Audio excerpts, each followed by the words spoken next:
And after a while, it became a Mitzrayim. I gotta get out, I gotta get out, I gotta get out, right? And ever since that time, we have had, and maybe even from before you, okay? But surely every Freudian would agree that, yeah, at least from that time on, do we have that yearning for both being at home and getting out of there. Okay.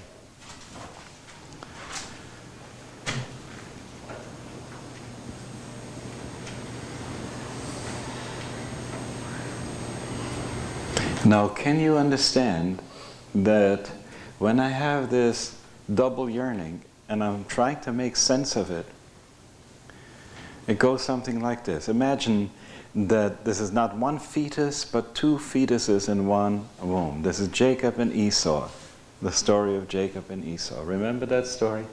Vayit rotzatzu habanim bekirba. And the two sons, the two children, were fighting, wrestling within her. And she had more pain than she should have had. And she said, Im kain, lama ze anochi. If this is so painful, then what's the point, you know? What's the point of all that? So there are many interpretations that our interpreters give of that passage here. But I don't want to go to the interpretations, I just want to go to the basic feeling. Could you imagine yourself, you together with your brother, your twin, in so narrow a place that there isn't enough room for you? Now what happens? The condition is a condition that would happen to you even if you were to be not with your twin. But because your twin also occupies that space that you're in. Remember, we have the conflict. What's the conflict? The conflict is, am I at home or do I have to get out? Since I can't make sense of both of them at the same time, I now say I'm really at home, but if my brother wouldn't be here, I wouldn't feel so cramped. So then I project on him the ambivalence that is deeply set within myself. Okay? Okay? We are stuck with that. At this point, we as human beings are stuck with that. Now, whether this is a blessing or a curse is another story that has to do with how we interpret our reality after the fact. In other words, having gone through all our crises, and we start looking back and start saying, Rabbeinu Shalom, what's this universe all about, and what's this trip in which I'm involved as a human being all about? And it isn't clear to me. And then comes this wonderful holy moment in which it's all clear, and I see it clearly. And then I say, yes, of course, it was absolutely perfect.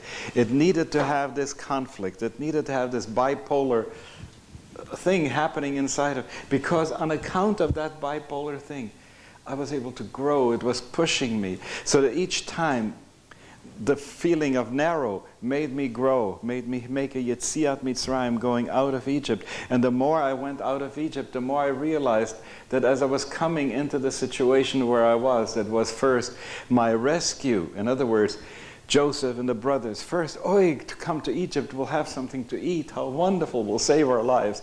And then it's, Egypt, we got to get out of here. Okay? It's this thing that keeps, and it keeps growing. And when we are in the contemplative place where we can witness to God, or say it in other ways, where we can witness back to Mother Earth, to Gaia, to that earth spirit that's in there, I want you to understand, we are willing to beam back to you our witnessing of how perfect the arrangement is and how well it is working. Okay? Every step of the way. Could you imagine 20 years ago when they had Earth Day, and now what is happening? We are in a feedback situation with our mother, okay? Yeah? Who is it that gets us to think that we have to do this stuff? Okay? We think, we thought of it first. Okay? But we are not the origin, we are the product of that. In other words, at best we can be collaborators with that. So as we are collaborating with that force that is in there, with its utter perfection, we begin to see that this duality that we see, which is exile and homeland and holy land, that this duality is a dynamic, not a contradiction. Okay, can you hear that? That's such a, what a difference that is. Okay, the dynamic is just so as there is an explosion inside the cylinder of the car, right, which drives the car, and then it's sort of going out of Egypt and then getting compressed again, you know, and this is what keeps driving the vehicle. So we begin to see that this whole business, the friction that is built into the universe, is not a bad friction. It's the friction that gets the snake out of its skin. It is that friction, you know, that breaks the egg so the chick can come out. It is a friction that bursts the bag of waters for the child to be able to emerge. Do you get that? It's always tension and friction, and you start saying, why is it necessary? And you realize it's necessary. Okay. Now let's look at the words. I just wanted to say that from the place where we begin, I don't want to go into a duality about that. That is to say that holiness, exile, against home, because I can't believe that there is such a condition that is an eternal condition of such homecoming from which I no longer want to go out. In fact, I would dread it. It would seem to me that this paradise in which I'm so at home that I no longer want to go out from there may turn out to be a hell. Okay? Is there what I never hear in Judaism about enlightenment? I'm always under the impression when I encounter the idea of enlightenment and freedom that something happens to you when you never feel anxiety. That dynamic of exile and coming home. Well, wait for a minute, because we're going to have to deal with the notion of Mashiach. Because when people start saying, Mashiach will come and then we'll never, get that? So just hold it a bit. This is in Yiddish called Chap mir nicht die Fisch vor den Netz. Don't put out your what is it? Your line. Don't angle my fish in front of my net. Okay, we're gonna get there. All right. So I want to get to the thing of holy. Do you remember where do we come to such a thing that there is a holy place? Huh? Yeah, but before, imagine we are opening the Bible from the beginning. Does anyone remember where holy place comes first? With Moshe Rabbeinu at the burning bush. Wait a minute, didn't Jacob have a dream and didn't he make something? Yeah, but what's the story there? There the word holy isn't mentioned. It says this is nothing else but the house of God, right? And then the gate to heaven. But it doesn't say the word holy. The word holy doesn't come into the language do you hear that? The word holy isn't in Bereshit until we get all the way to Moses coming before the burning bush. Okay. Can you stay with me on that? Okay. It's like a puzzle, but you'll soon see where it's leading. Years ago, when Cecil B. DeMille first came out with the 10 Commandments, everybody and his brother, who wrote a critique of the movie, did it so to pan it. It's lousy, it's this, it's that, it's this, it's that. Because they saw themselves as Mevinim. Would you like the door opened? No? Okay, you're greeting someone. Good. Good. It's a wonderful, I like to be here in this place. Jason? I think Jason gone up? Okay. All right, when he comes in, we'll talk. I want to see if we can get some ventilation here. Can we open these windows? If that's possible, those people close to the windows, I hope you don't mind. It would really be helpful. And Barry, how about the door at the same time, too? Thank you, so we get the air to move a little bit. Thank you. Now we got home. So while they are opening the windows, where were we? This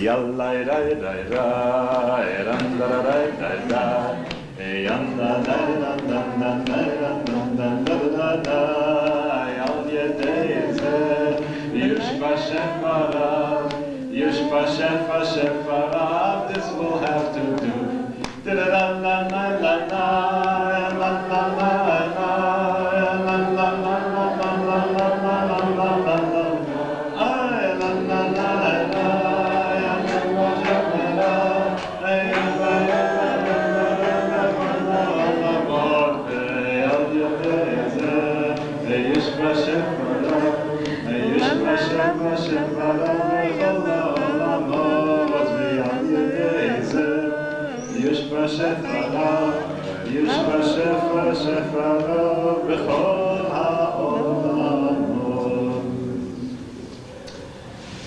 So here, a heretical notion. The heretical notion is that the word holy doesn't come into our vocabulary until we are in Egypt. Okay? There are two sources of religion Nietzsche pointed to. One he called the Apollonian, and the other one he called the Dionysiac. Remember? Apollonian religion. I walk into this cathedral, and I'm overwhelmed, and it dwarfs my being, and it makes me feel small.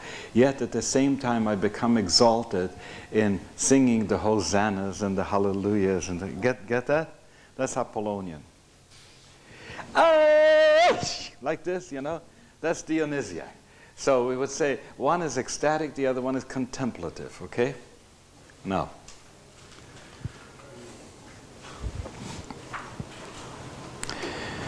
Egypt is the Apollonian source. What is the name of the chief god in Egypt? Ra, the sun god. Okay? So Apollo. There's another world and so on and so forth, but there is that.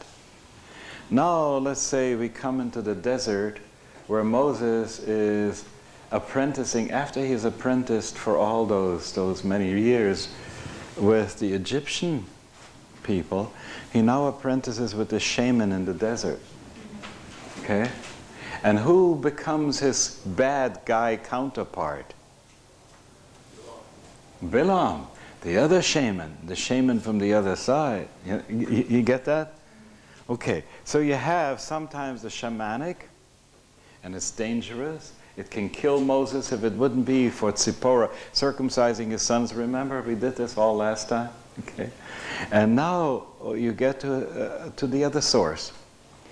The source, and now Moses, having been in Egypt and having had the notion of holy in relation to Atum Ra, and having learned from Eov,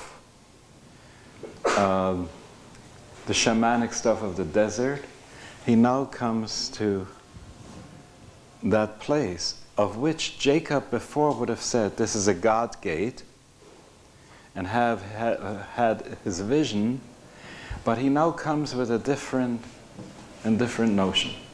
I started to tell you about this Cecil B. DeMille and how people were panning the movie. And when I saw it the first time, I wanted to see it again and then see it once more. For no other scene but for the scene of the burning bush. When Charlton Heston, do you remember how he looks like a regular guy? And then after the burning bush, how he walks. All right? Do you remember that? Like Mine eyes have seen the glory, right? What I saw, where I was, okay? Transformed.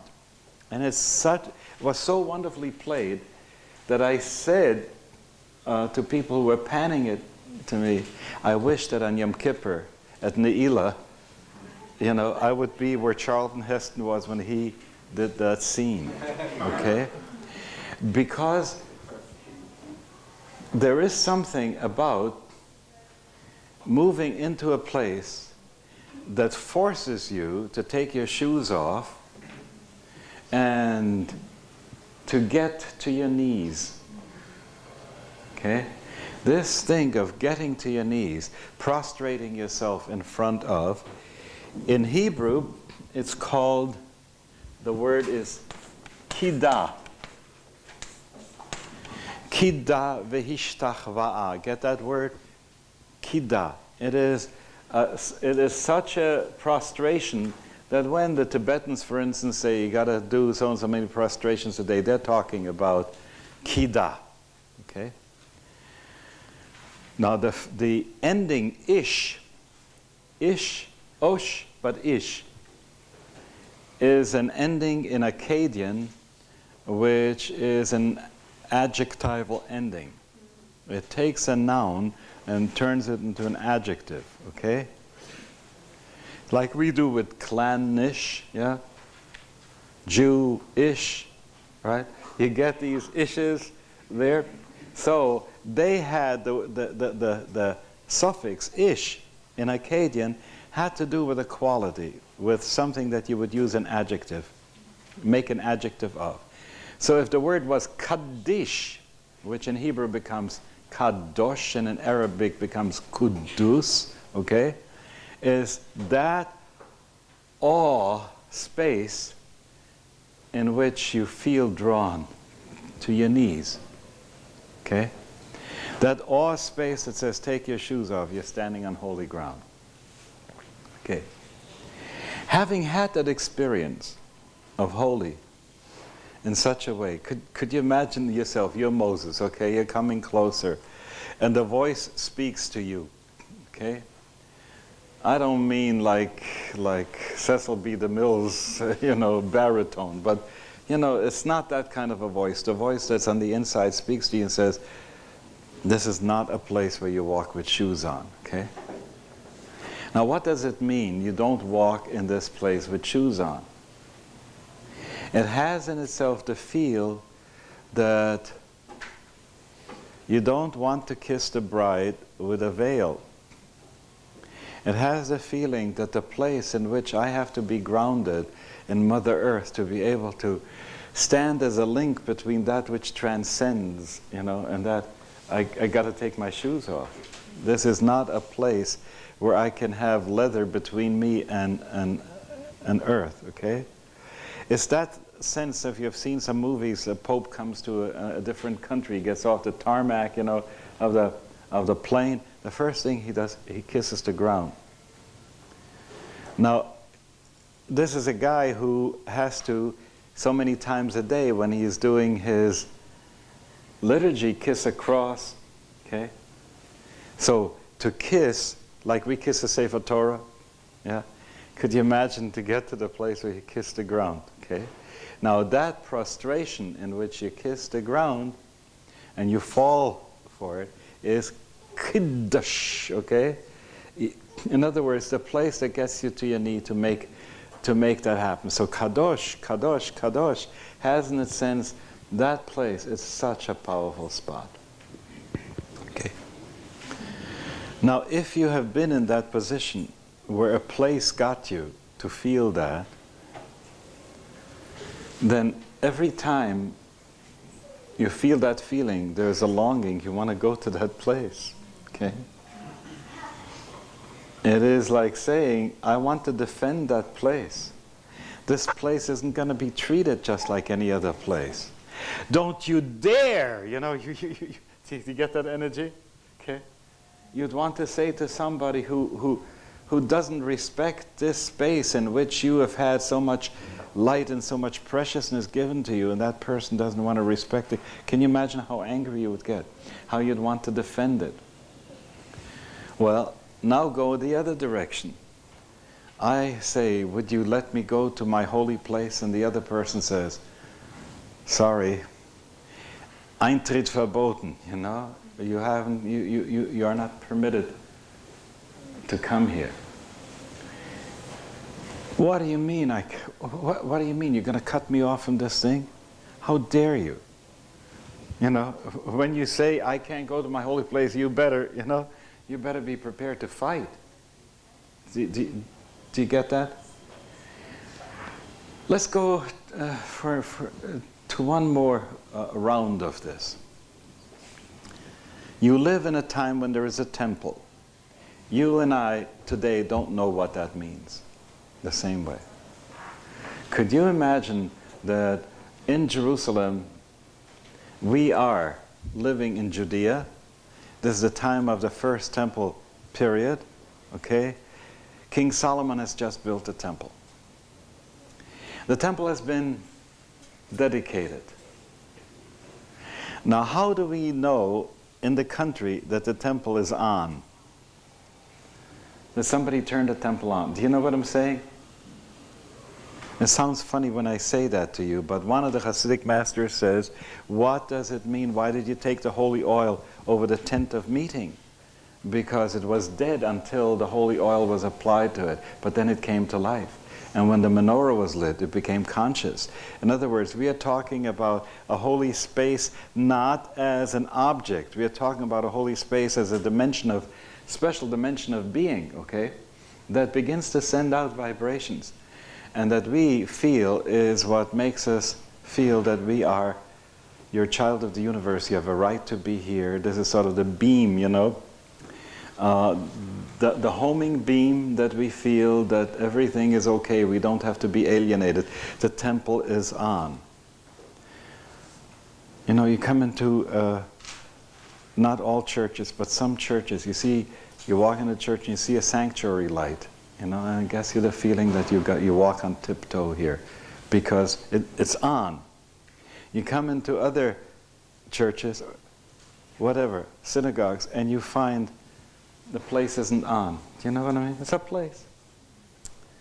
Maybe it'll be on when they have a service, but it's not on now. But there are some places that are on. Okay, so when you lived in Jerusalem, in the Holy Land at that time, Holy Land, yeah, and you get that broadcast from Jerusalem, and you live by the beam that comes from that broadcast, and you say, "Oi, Baruch Hashem, I'm at home. I'm at home in the universe. Holiness is beaming. For from Zion shall come forth the law, yeah, and the word of God from Jerusalem." Get that? Ki mitzion, the daily broadcast is coming from the Beit HaMikdash at dawn and at dusk. All right? And as the birds are singing, this energy is coming out because the Korban HaTamid, the sacrifice is being offered, the connection is being made between up and below. Fantastic. All of a sudden, somebody starts jamming the broadcast with obscenities. Could you imagine that? Could you then see why the Maccabees take up sword and want to get rid of those guys who are offering pigs in the sanctuary? Do you get a place where they are with it? Okay? I just want you to understand holy place and what's going on there and how people feel about that. Because it's not whether you like it or not. It's like if you get to feel what that is, then we can do the task of straightening out the template. Okay?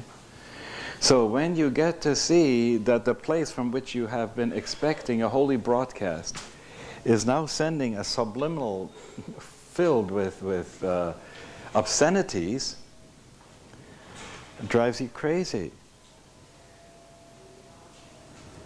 Okay?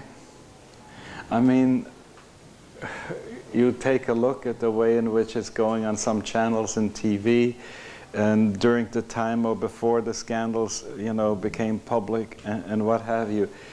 Do you understand what kind of a broadcast is coming? They're amplified to America through through cable and through television and through satellites.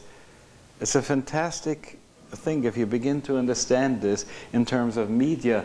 The media then were the sacrifices offered in the temple. Now, I want you to get a sense of holy place and how people then take up arms and they say, we don't want to live in an environment that's getting such a broadcast. It's got to be straightened out. It's crazy making, okay?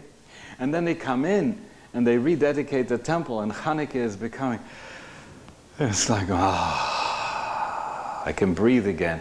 The broadcast is coming clear.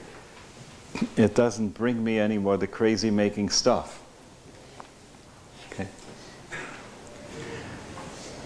Now that's the good news of it. The bad news is that as long as the temple is on the outside, we get so used to that, we become so addicted to that, that when that's no longer available, we go crazy. Let's take a look at the ways in which we go crazy, which are called exile. Okay?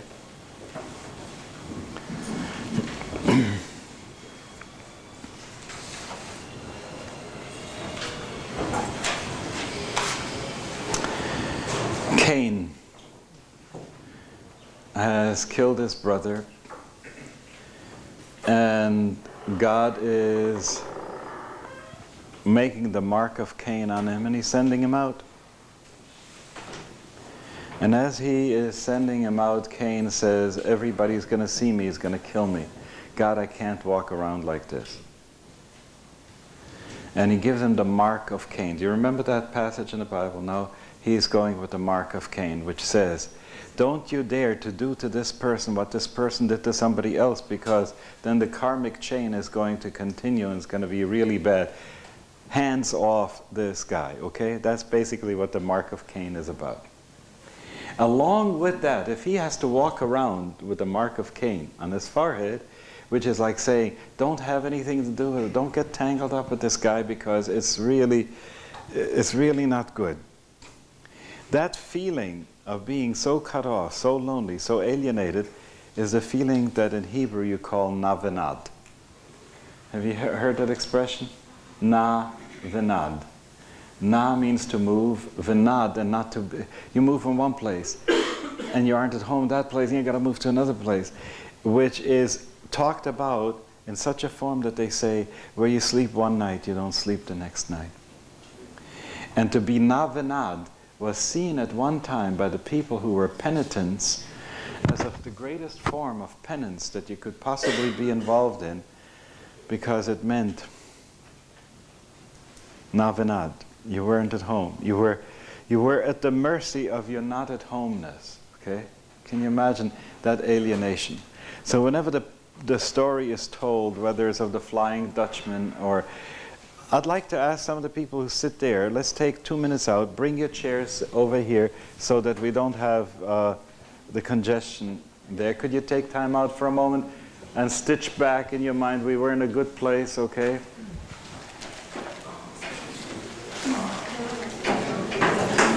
Give a stretch in the meantime. Get up and go ahead, give a stretch. Your tush will appreciate it. Hey. Mm-hmm. It says, I'm not at home. And that's like the wandering Jew. Get that? What did they call him? Ahasver, yeah? Ahasver, the wandering Jew. It's funny that they call him by the name of Achashverosh, But all right. But what you get is that he is not at home, that he is going from place to place and is looking for a connection, and nobody can connect with him. It is a feeling of cut offness, a feeling of hell. It's like there used to be a song in 1938, 39, and later. Wohin soll ich gehen, als verspart von mir ist jede Tier. Wohin soll ich gehen? Where should I go? Every door is locked. There is no place that admits me, okay? Where shall I go? And that sense of sometimes a child is sick. The child is young and doesn't understand yet what this is about. You know, could you imagine a child never having a middle ear infection and it hurts like terrible, and a child, he can't talk and explain, you know, and the child, you want to soothe the child and you want to calm the child. And es kann sich nicht kein Ort gefinden is the Yiddish expression. Can't find a place for himself. The child get that navenad, that whole sense of alienation. I'm not at home in this position. I'm not happy in this position. You know, whichever way I turn, I'm not at home. This condition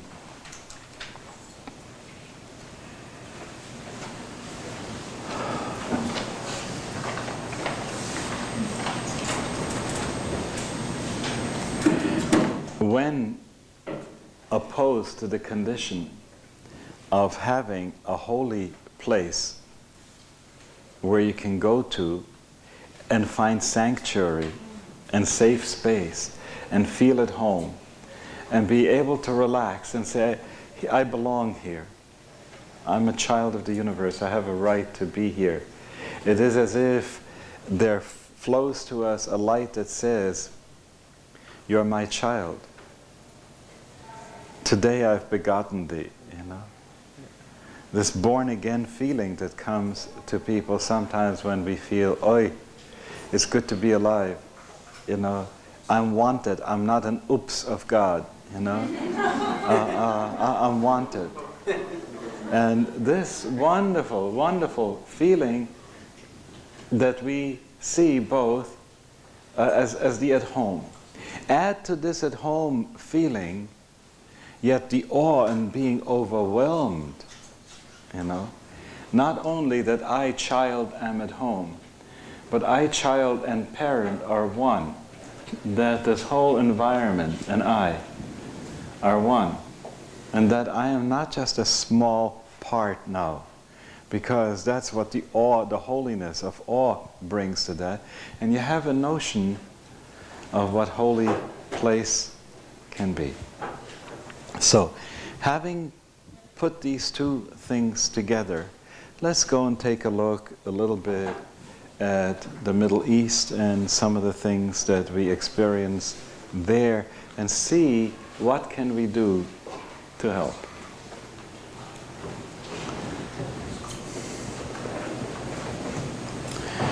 The issue of turf. Whose turf is it? Okay. It's my holy place. No, it's my holy place, you know. There's this wonderful discussion in the Mishnah that says two guys find the talus on the street. This one who says, I found the talus, it's mine. The other one says, I found the talus, it's mine. You know, and they argue about it, and they come sort of to the judge. And the judge says they should divide it, sort of, you know. This one has to swear not less than half belongs to me, and the other one has to swear not less than half belongs to me. And they are to divide it. Follow me, I'm going to take you to the Mishnah because it's marvelous. It's a marvelous example.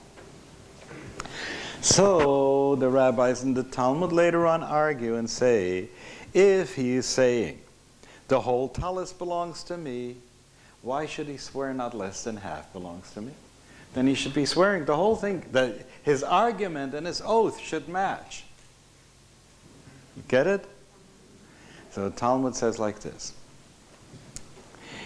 His argument is that the whole thing belongs to him. But when he says not less than half belongs to him, and the other one says not less than half belongs to him, both of them don't swear false. Because otherwise, it would be one wins and the other one loses. Do you hear that? It is very much modern game theory that's involved in the thing. If both of them were to swear, the whole thing belongs to me, then one of them would accuse the other one of lying. How could it be that both of them be true? You know, you're right, you're right. How could they both be right? You're also right, you know. So how is this possible? The answer of that comes out when they both swear not less than half belongs to me. Now, could you imagine this, that we and the Palestinians could look at this situation and would be able to swear, it's mine, the other one says, it's mine. And I say, okay, swear. To whom does it belong? And each one is able to swear and say, not less than half belongs to me. Okay? So I don't have to be a liar, and I don't have to make the other one into a liar. Okay? I can defend my rights, and the other one can defend their rights. I wish that the rabbis of the Talmud would have then suggested, therefore both of them shall wrap themselves in the talis and should daven mincha together. Do you understand? And then they would see what a wonderful thing it is that they have a talis to share, and they should be good friends, and they should daven often together in the same talis, and this is the way they should handle it. But that is not the halacha that it was. Get that? So we have a way of saying, this was not the halacha then, but there is hilchas l'mshicha. When Mashiach will come, the halacha is going to change. Okay? So my sense is that according to hilchas l'mshicha, that Mishnah in Bava Metzia is going to come out, right? That instead of saying v'yachloku, it will then say v'yitpalalu v'yachad. They will now daven together. Okay? Let's take this just another step. If, as long as I believe that a Messiah is going to come and will vindicate my status quo for the last 2,000 years, in other words, ta-da, the Messiah is here, the reporter is saying there's a press conference in which, Sir Messiah, please, who was right all along, the Jews or the Christians?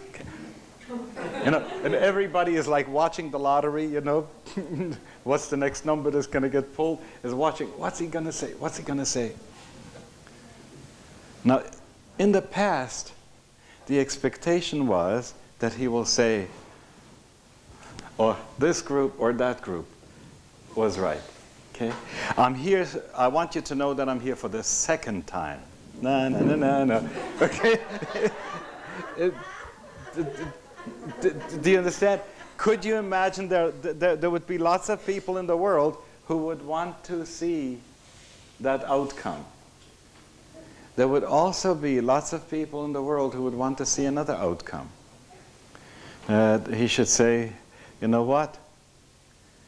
I'm here for the first time. I never was here before, and the other thing was all a mistake. In either case, one would win and the other one would lose. But where we are now with our Gaian understanding of how this thing has to be dealt with, it has to be a win-win situation. In order to have a win-win, both of them would have to say not less than half. Do you get that? And that so troubles both sides. Ratzinger, if I were a Catholic priest, and I would say that, namely, that there would be a statement saying, the way I came now, I never was here before. Okay? There are some voices in the Vatican that wouldn't be able to hear it.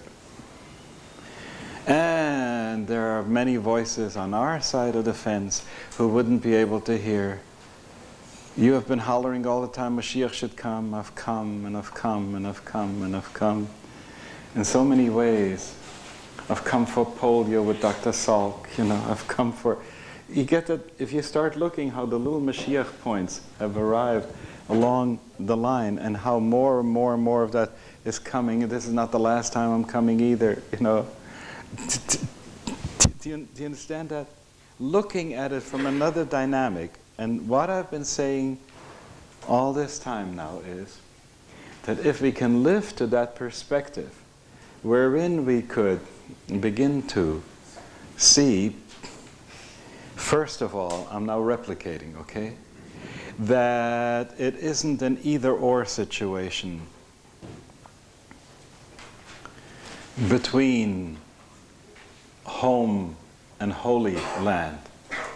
and Exile, that the same holy place can become the Mitzrayim of the next stage once you get to see growth in incremental stuff, and that we are in a spiral, and you begin to see history from that perspective, then the word holy can be brought right back again. Then it doesn't mean that it's going to be used to hit somebody over the head, that this will be an occasion for war, that this will be an occasion for killing each other. Then it simply means, oh, you mean that wonderful sense of transcendence that says to me, I am part of the holistic, holistic thing. I'm part of this whole business, yeah? This entire business, which is also holy. Okay? When that starts coming through, then the word holy can happen. So the rabbis say something very curious. When Mashiach will come, Atida Eretz Yisrael lehitpashet bechol ha'aratzot. There will be a time when Israel is going to spread out all over it through every country.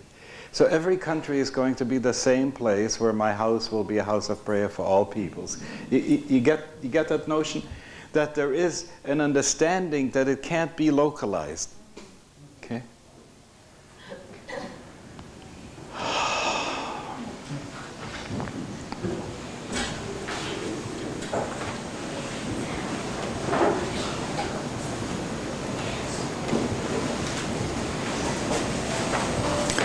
For the earth upon which you are standing is holy earth. Okay, could you hear that? Admat Kodesh, yeah? You're standing on this holy earth.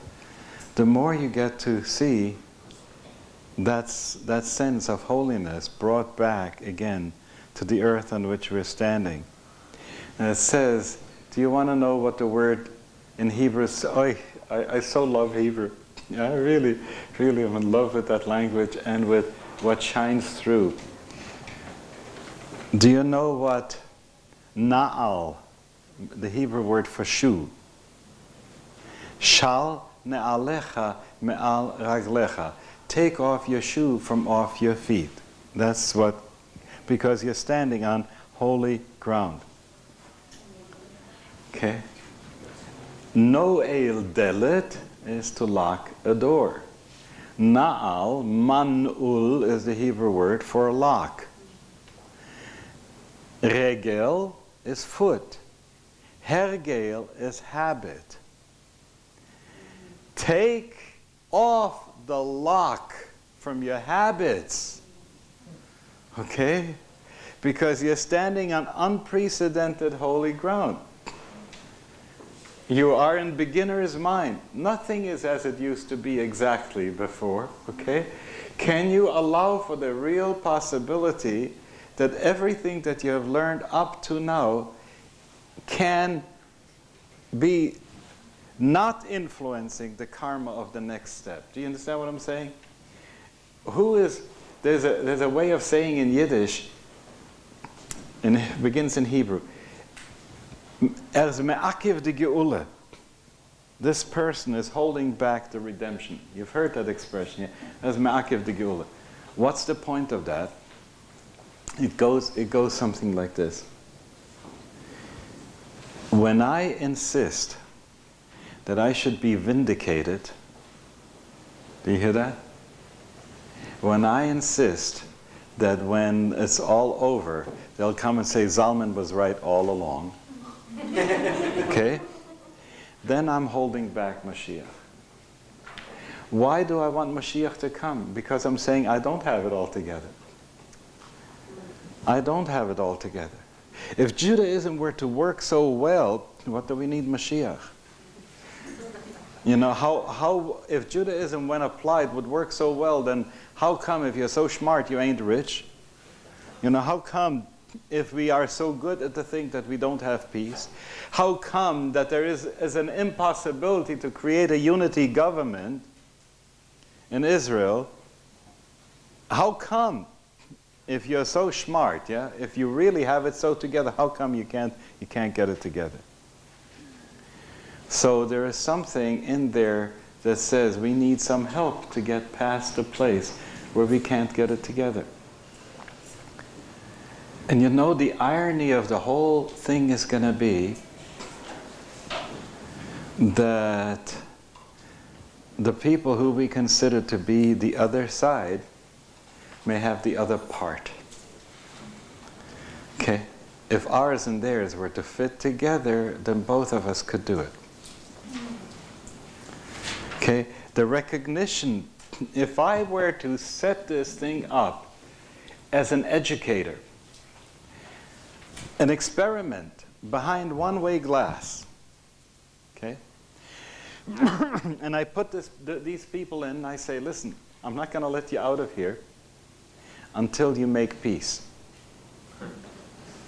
And they try, and they try, and they don't succeed, and they try, and they go and they say, hey, over there at the glass, let us out of here. It's not working. It's not working. Call off the experiment. And every time the word is, you got to solve it. Just the same way as there is no out where we can throw the nuclear garbage because it's our bloodstream and our air. So there is no other place except this planet.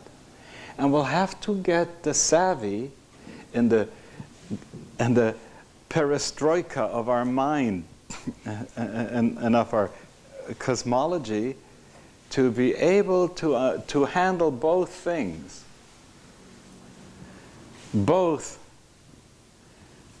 the United States of Europe that's developing and the United States of the planet that we are moving toward, and at the same time that the Lithuanians have a right as an entity to be who they are, okay? And here you have the same kind of a struggle, okay? By themselves alone, we all know that the Slovaks, no, they need the Czechs, okay? The Czechs need the Slovaks. They can't do without another. How do you define the relationship? No, say the Slovaks, not Czechoslovak. It's got to be Czech and Slovak, okay? Okay, so good, let it be Czech and Slovak. Do you understand?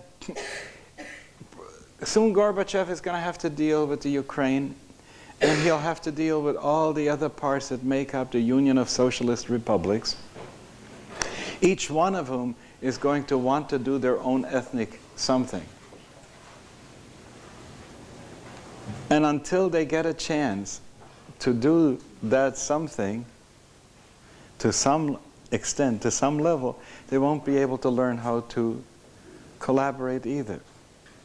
Do you see what kind of a horse Gorbachev is riding? With all the insight that he has, and with this first time in human history that somebody has managed as much as he has to make so much change in a bloodless way, that is unprecedented, that's messianic. Well, we don't know how much radical is. Well, would you like it to be more? I know. Well, so I'm saying at this point, what are we doing tonight? We are putting out something. We are saying at this point, whatever can be said good, we want to say good. Whatever can be made holy that can be shared, we want to make it holy. I don't want to pull back more distance. I want to bring back greater closeness and collaboration. My sense is that if we get into such a habit of dealing with it, and if we can let go of our knee-jerk responses. What's a knee-jerk response? It's a lock on my habit. Okay? Shal na'alecha al raglecha. You're standing on holy ground, on holy earth. You can make that shift, you can make that change. That's what I wanted to share with you tonight. Going to have a little break now, and as we usually do, there will be some announcements, and I'll be very glad to interact with you. But I wanted you to see that even the old words, as we use them up to now, contain a dynamic, and that this dynamic is a powerful dynamic. It can be utilized in the service of our growth, and with that, if we can see it this way, we can keep words like holy, without having holy war. We can take it to another level. We can have holy places, and we can allow that holy placeness to spread wherever we are. So, what's tonight? Tiferet, Shebe Tiferet. If you can manage to get to that place of the heart, we're going to have the break now. Okay.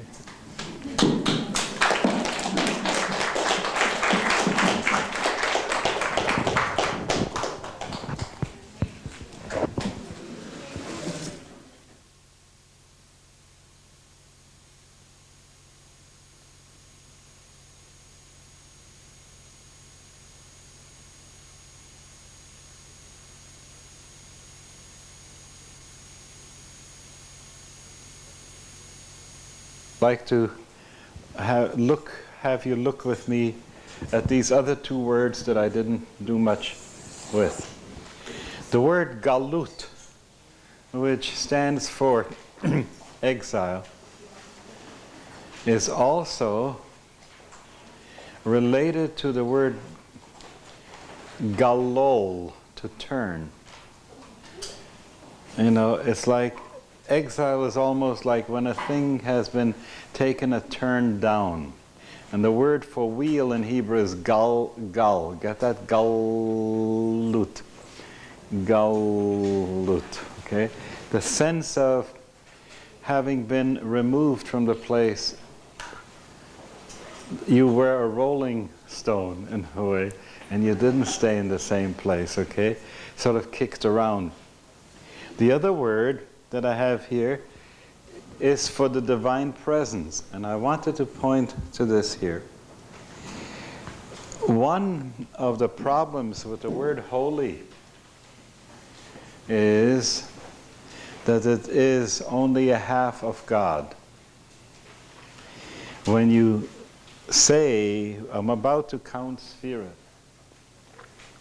then you say, L'shem yichud kutchebrichu ushchinte. I'm about to do this commandment, to fulfill this commandment in order to bring about the union of Kadosh and of Shechina. Did you hear that? Kudsha Berichu, the Holy One, and the Divine Presence. Which is a way of saying, this commandment I fulfill because I want Papa and Mama to love each other again, you know? To speak this in a cosmic way. I would like the Holy One, blessed be He, and the Divine Presence, blessed be She, you get that? The Holy Shechina, to become one again. January, February, June, and July. It has been a long, long time since the Holy One, blessed be He, and the Shechina were together. Do you get the notion behind it? So what I want to do is create an environment, a possibility for them to become one again. So when we do Shabbos, Kegavna de'inun mit yachadin le'ela be'echad, just as there is a union being affected there above, so let the union be affected here below, le'mehvi echad be'echad, so that there should be this great onening, this, get that unification. So I just wanted to bring these words into your awareness. Galut, which stands for exile, and Shechina. In the word Shechina, the root word is kain, kanon, kano, which has the meaning of yes, yeah, of so. So be it. So, yes, yes, yes. Almost like those exclamations that lovers make at the climax of their loving. Yes, yes, get that? The Shechina is the one that gets us to, yes, to say yes to the universe. Okay? That's the wonderful, wonderful thing. So, when Shechina makes us say yes, when we go into that yea saying to the universe, then it's a sense of how grounded we become, you know? Then we can say yes. This thing is not anymore the no of the alienation. I just wanted us to look at these words in relation to what we did. Now I'd like to get some remarks, questions, please. I was just wondering, what would be, is there a word that's a combination of you know? Boy, this is one of the desiderata of our day. I keep pointing out that in computer things, when we need a language, we create a language. When it comes to the regular language that we use, we have a difficulty doing that. People hate neologisms, new formulations. But I'm looking for an androgynous word, not he, not she, and not it either. And we haven't yet found one. And Hebrew certainly doesn't have one. The same way I'm also looking for a tense, not active, not passive, but interactive. Get it? Elohim or Adonai are not Well, neutral or the Yud Hey Vav Hey represents the union of the two, because the Yud is the masculine letter and the Hey is the feminine letter. For instance, this month, it was Rosh Chodesh today. Each month, since there are 12 permutations of the name Yud Hey Vav Hey, each month is a different permutation. So this time, the permutation is Yud Hey Hey Vav for the month of Iyar. So, which is like saying it is father, mother, daughter, son, instead of saying father, mother, son, and daughter, which is the regular Yud Hey Vav Hey in Kabbalah. Okay? Who else, please? Is there a connection in the word Galut to Geula? Elul to Geula? Galut and Geula. Ah, wonderful. Imagine this gimel. Let me make the gimel the other way. Every year on Tisha B'Av is a day in which you aren't supposed to study Torah yet, and I hardly ever get a chance to paint. So I used to always paint a picture, get my paints ready before Tisha B'Av and paint a picture. Once I painted, the martyrdom of Rabbi Akiva. You always paint sad things. It's like, if I were Catholic, I would paint on Good Friday a crucifixion, So what do I do on Tisha B'Av? I do this kind of a thing. But one year, I did an abstract on this letter Gimel. And I found that the Gimel contains itself Gan Eden, Gehenim, Geula, Galut, It has Gilgul, It has all these possibilities. These what's the good place? Gan Eden, the Garden of Eden. What's the bad place? The laundry. Gehinnom. Yeah. Geula has an aleph put into that same galut. Okay. So can you imagine seeing this not as a verbal trick, but you are finding yourself in galut, and you can put the aleph into the galut. And all of a sudden it's Ga'al Yisrael, it's redemption there. That's a fabulous thing. And just the same way of how do you look, there is death, yeah? But when you look death in the eye and you bring in the aleph, then you have from mate, death. You have emet, okay?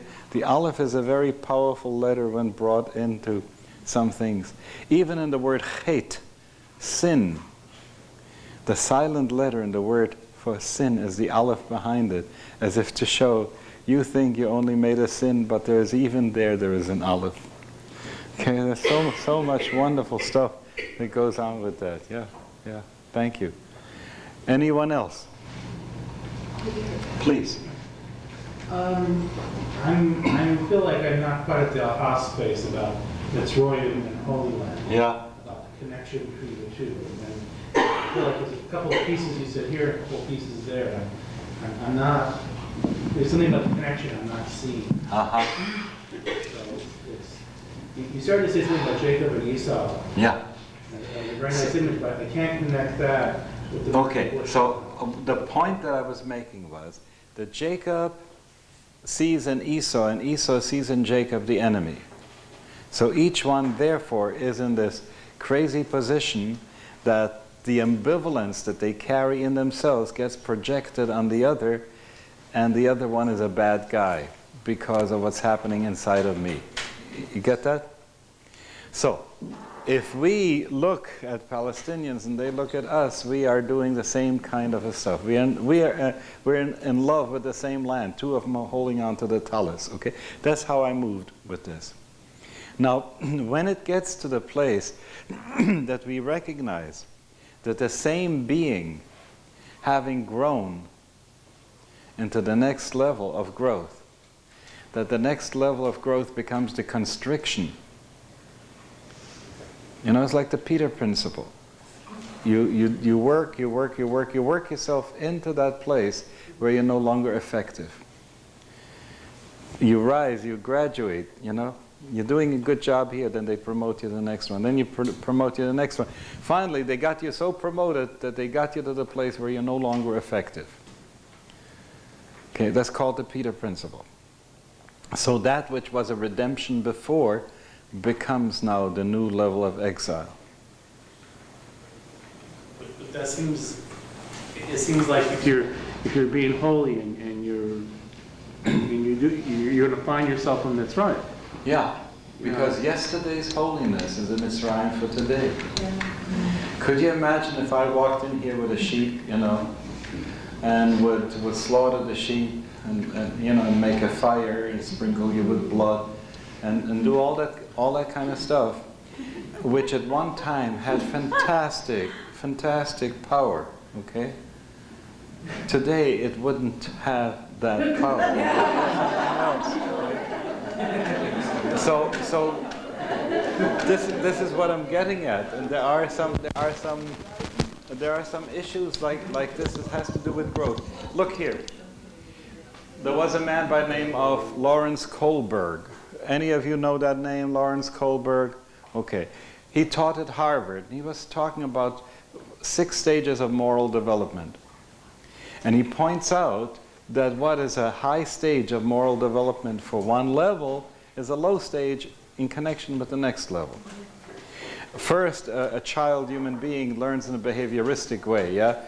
You do this, good, but if you don't, I'm going to punish you. So there is reward and punishment very much like a Pavlovian physical thing.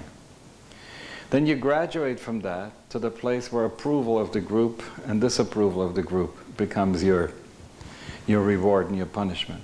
Then you graduate from that, and each time you get to a higher and a higher level of moral development. Okay? Then there was a man by the name of Jim Fowler who was talking about faith development. First, the faith is in this great omnipotent, you know, he's going to fix me up and he'll bail me out. And then what happens for many people is that they get to meet the next level of God, which won't bail them out and won't fix them up. And that calls for the next level of growth. So first comes the despair that God isn't what I expected God to be. And then my faith grows right past the doubt into the next stage. But even the next stage gets surpassed that it wasn't enough, until it gets to almost a Jobian level in which it says, yea, though he slay me, yet I will trust in him. You get that? So there is growth, and what was yesterday's place of freedom becomes a place of constriction today. Well, I can answer this, you know, every time I ask, an answer brings up another question. Yeah. Well, what about, is this Mitzrayim related to Galut then, and the constant exiles, the constant moving around? You know, we go to Egypt, we go back, we go to Israel, we go back to Persia, we go back, you know, you know, usually when I think of Galut or exile, Yeah. it's because it's a loss of contact with God. Or something. Is it possible that this is Mitzrayim because we've reached a certain level where we have to transcend what we did before? Yeah, hang in for a moment. This is the crux. There are 2 chessboards. One chessboard is more static, and the other one is more dynamic. In other words, if I go to a medieval understanding of how good and evil was seen, there is good here and evil there, and there's this battle between the two of them. If good wins, evil goes down. If evil wins, good goes down. That was sort of a hydraulic system, you know?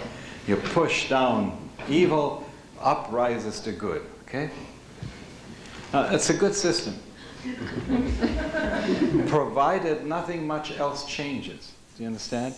So the flow between, let's say, the 9th century and the 10th century didn't create as much difference than between the 60s and the 90s. Okay? There's so much, we are under so much more change that's happening now. It is much more radical. Okay? When you begin to understand it from that perspective, something else begins to make sense, namely, that there is a dynamic, a much more dynamic chessboard going on, in which that which was yesterday open, enough room, is for today too small because growth is incremental, okay? Most of Judaism has been formatted, calculated, set out, most of religion, by the way, Western religion at least, in the static sense. There's God and there's the devil. And you had this duality. So each choice that you made. So therefore, if you will only turn back to God, you went off the right turf. If you could come back to the right turf, So tshuva was like this. How are you gonna become good? Let me go home where I came from. Let me follow the old laws. Do you understand what I'm saying? And it had a kind of nostalgia in the past and said, the way to God is to go back to 1830. Okay? And if we could only turn the clock back, everything would be fine. The way to God would be to go back to the Garden of Eden, to undo eating the apple. That comes from that point of view. You see that we have been espousing. It's a good means to teach children at a certain level of their development. Beyond that level of development, the map, the chessboard of either or, of this absolute duality, is not a good chessboard. So, what was yesterday's good may turn out to be today's evil. Could you imagine when you had to work in a factory, the power of which was brought about because oxen or people were turning a wheel, okay? And some people were standing there with whips and hitting those slaves so that they would turn the wheel faster, okay, or keep doing it. Then somebody invents steam, and you now have steam. And steam is now, with the sulfur coal, and it's burning, making a lot of steam. Oh, what a wonderful thing. People have been freed. They're not being whipped anymore. Look what you're doing. You have redeemed the people. In the meantime, you have created a whole technology, and you have to be redeemed from that technology.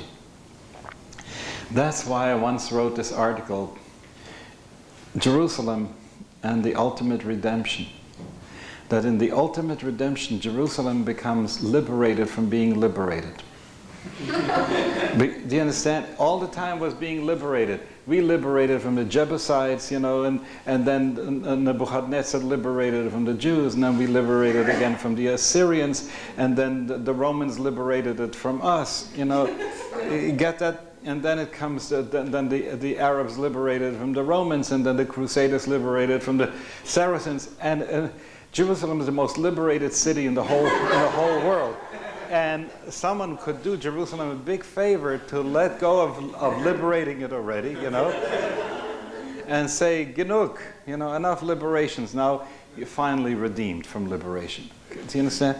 This is the point I wanted to make. It's like to go out from that duality that creates absolutes, because from my side of it, if my win means your loss, right, then both of us are not holding on to the talus anymore. Then I'm beating you down with the talus, okay, so you can't let me win. Whereas the whole thing calls for collaboration. This is the point, it's like I don't see myself at this point as speaking great philosophy, I'm naming the obvious.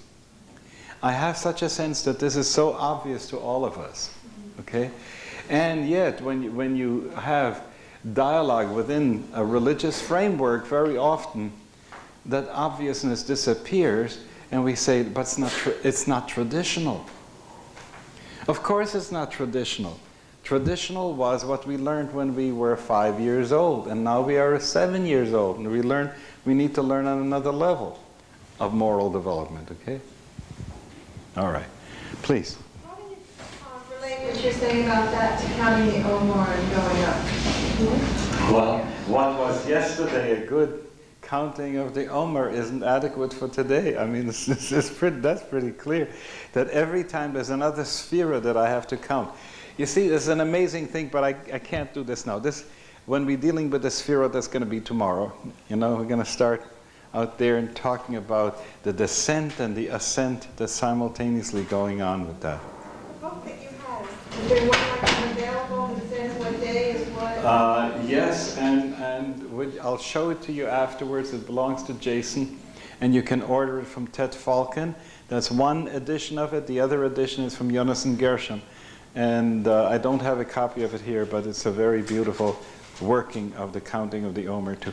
Okay, let me take 2 more, please. But I just wonder in terms of what the progression, well, I don't want to go into what you're doing tomorrow, but I mean, why did they give each day a different name, a different number?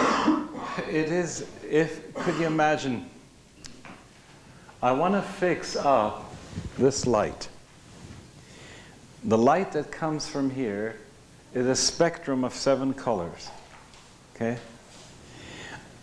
Now let's say I take a prism and I break this light into 7 colors. Then I examine each one of the sub-colors. And I see that each line of the rainbow has another rainbow inside of it, okay? So I now separate it out, and I have now taken that which was 7 and made 49 out of that. There is a possibility to take it once more to a power of 7. And by the way, I don't know if you know about that, might as well tell it to you. I feel often when Shavuos comes, oi, too bad that we are now finished counting Sphira, because it was such a trip to do it.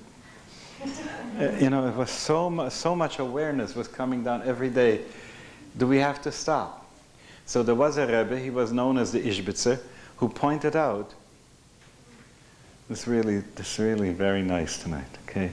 Who pointed out that if you begin with Bereshit and you count all the Sedras and the doubles you count as 1, okay, you get to 49 Sedras. So, in the first opening of the Torah is ta-da-da-da, chesed shebechesed, you know? Ki amarti olam chesed yibane yehi, or boom, the divine generosity pours itself into creation, chesed of chesed. Bam, ba-dam, bam, gevura shebechesed, the flood. Okay? Noah and the flood. And then comes this, ha, ha, ha, ha, yeah, the introduction of Abraham, which is Tiferet Shebechesed, okay? Do you hear how it keeps going? So each time you follow the theme of the Sedras, it's like, it's as if over the week of life, the divine composer had written Andante, you know, Adagio, okay? That this week has to be played.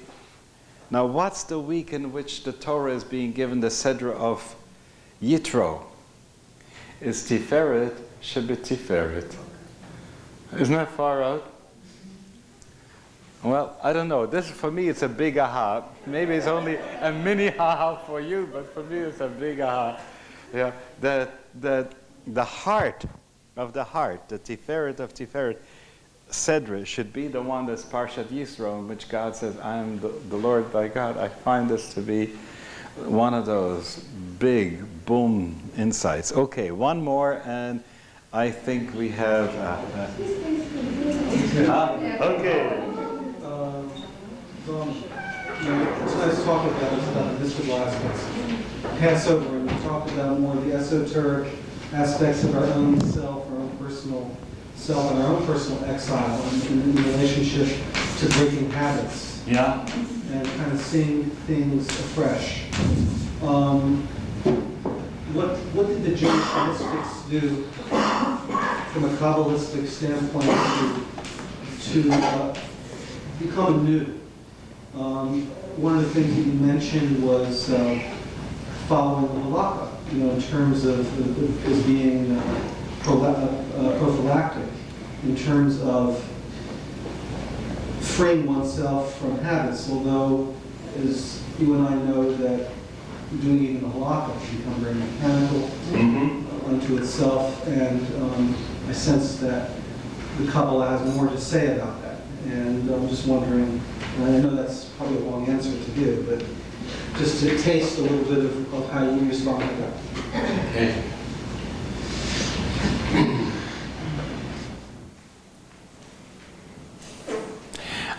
"50 Ways to Save the Earth." I walked by this little book store and find there a book called 50 Ways to Save the Earth. Today I took a walk on Telegraph Avenue and walked by a store, and there are lots of books in that store that had green tags on it, and this with earth, and that with earth, and this with earth, and that with earth, survival, and so on. The co-op to which I belong in Philadelphia has got a sign, "Glatt kosher tuna." Do you understand what I'm saying? Dolphin killing free tuna. And it doesn't say glatt kosher, but do you understand? But it says glatt kosher, okay? In our household, tuna that comes from the other, it's not that it's treifed, like that this is dolphin meat.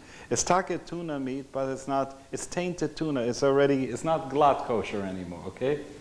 And this is the glatt kosher tuna. So what I'm seeing is that each paradigm creates a halacha. When people are saying that kosher means sulfites, in salami, nitrites in salami, and that's kosher, it feels as kosher. It's almost as if the Surgeon General, it needs this other tag there. What's happening is that we are now in a place of reformatting a lot of the halacha. While, let's say, at one point halacha was the halacha that was in those days advanced in giving a woman a certain level of security, either in her father's house or in her husband's house.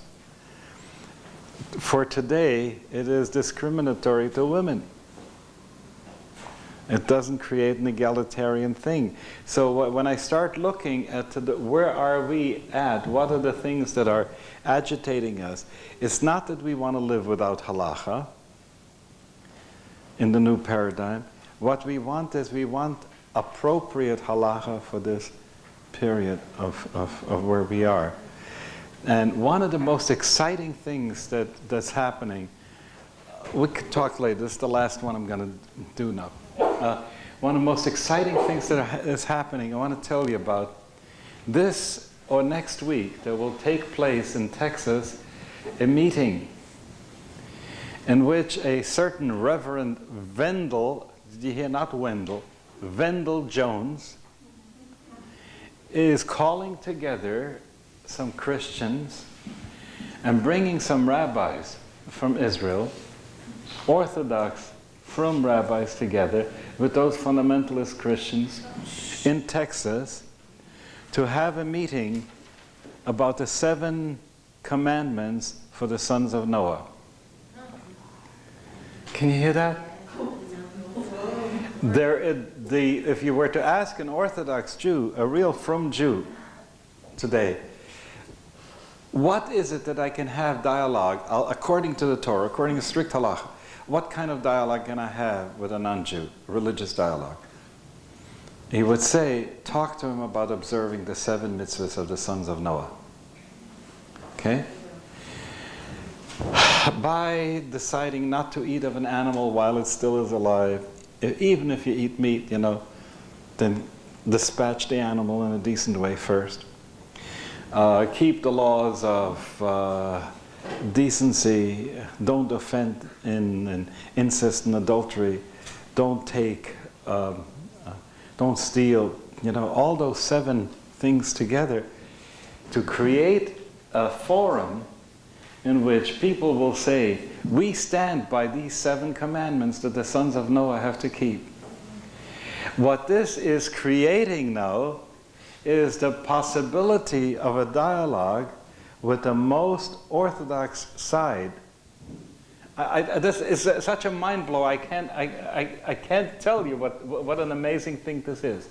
So this Wendell Jones, who has been digging up in Israel old digs in order to find the oil of anointing, which he has found, and he is looking now for the ashes of the red heifer, which he hasn't yet found. Do you understand what's going on with this person? He is taking Bible on that earlier level, absolutely serious. The way in which he's handling it is he's saying, I truly am a fundamentalist, and these are, out of my fundamentalist understanding of Bible, these are the action directives that I have to follow. And he begins to talk with Orthodox people about this thing, and he's calling this amazing convention this weekend. So a friend of mine calls me up, he's the Jewish expert in Satchitananda's ashram, and says, Gurudev got this letter about the 7 mitzvahs of Noah, and he doesn't know what to make of it. Could you give me a briefing on that? And then he goes back to Satchitananda with a briefing that says, oh yes, this of course is the very basic stuff of the Vedic understanding of the universe. Okay, do you understand what's going on? Could you imagine that somebody gets to talk to someone who is like Lahavd Lelav Havdolis, like we had a Reb Moshe Feinstein, who for us defined halacha in the last few years, as the Ayatollah Khomeini defined the Shiite halacha for them the last time. Could you now imagine somebody's talking to the Sunni teacher in Mecca, to the Sharia teacher, and says, what would the people of the world have to do that they shouldn't be Abdel Kapkab Minzal, that they shouldn't be servants, worshiping idols, that they should go along with Tawheed, with the oneness, although they are not doing it quite according to Islam. What is the minimal requirement without converting to Islam that a Muslim could accept as a mu'min, as a believer, as someone who lives under the divine? Do you understand what's happening? It's an amazing coalescing, which I didn't think was possible, is happening on an altogether different level to bring this fabric of the faithful together. If that's not living Mashiach's Zeiten, I don't know what is. Have a good night.